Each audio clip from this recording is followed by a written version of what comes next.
Hi అండి, నేను మీ Bhavani. Welcome to Bhavani Krishna channel. ఈరోజు మనం పన్నీర్ కాజు కర్రీ ఎలా చేసుకోవాలో చూపిస్తాను రండి. ముందుగా దీనికోసం పన్నీర్ని తీసుకుని మీడియం సైజ్ ముక్కలుగా కట్ చేసుకోవాలండి.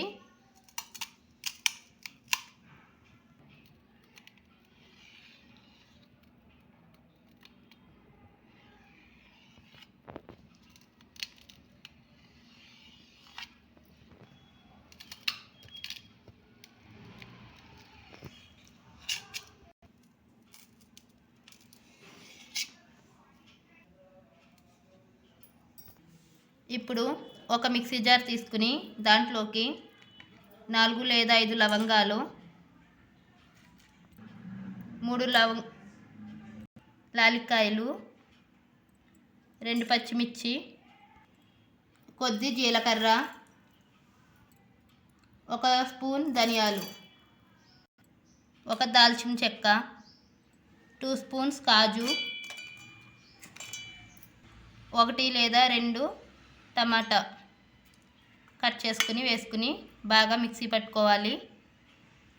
వీటిని పేస్ట్ చేసుకుందాం. ఇలా మెత్తగా పేస్ట్ చేసుకుని పక్కన పెట్టుకోవాలి.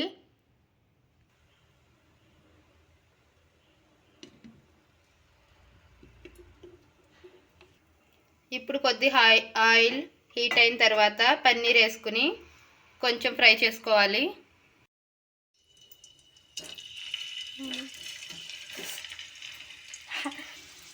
ఇది కొంచెం ఫ్రై చేసుకోవాలి. ఎక్కువగా ఫ్రై చేయకూడదండి, నార్మల్గా ఫ్రై చేసుకోవాలి. ఎక్కువగా ఫ్రై చేస్తే కర్రీలో మళ్ళీ కొద్ది గట్టిగా ఉంటుంది అన్నమాట పన్నీర్ ముక్క. కాబట్టి కొంచెం లైట్గా ఫ్రై చేసుకుందాం.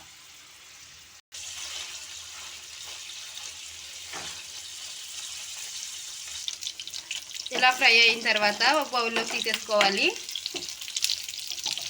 ఇదే ప్యాన్లో ఆనియన్స్ యాడ్ చేసుకుందాం. ఆనియన్స్ వేసుకోవాలి.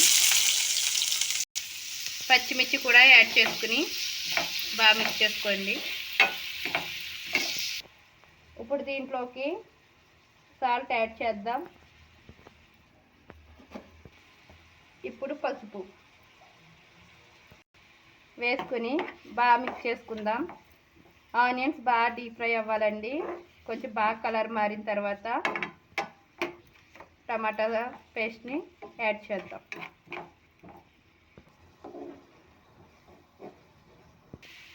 ఇప్పుడు ఇలా ఫ్రై అయిన తర్వాత కాజుని యాడ్ చేసుకుందాం.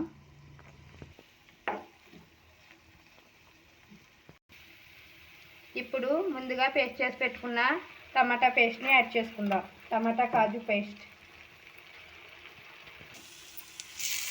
వేసుకుని బాగా మిక్స్ చేసుకోవాలి.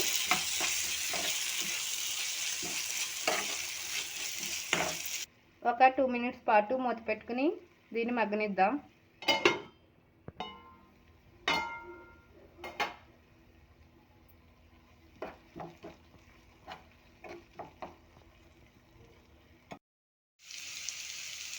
ఇందులో 3 స్పూన్స్ కారం,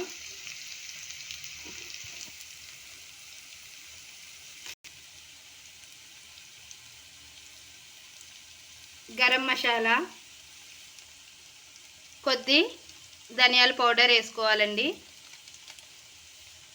ఒకసారి దీన్ని బాగా మిక్స్ చేసుకోవాలి.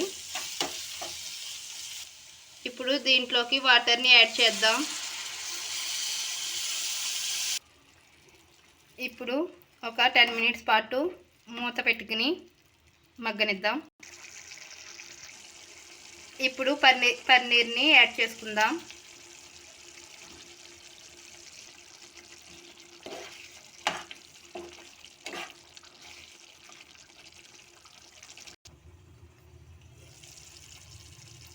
చూశారు కదండి, కర్రీ అయితే రెడీ అయింది. దీనిపైన కొత్తిమీర గార్నిష్ చేసుకోవడమే.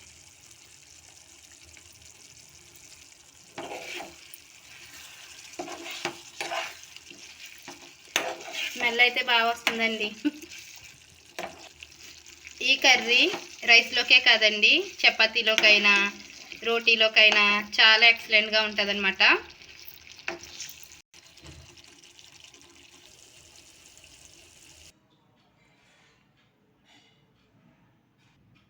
చూసారు కదండి పన్నీర్ కర్రీ.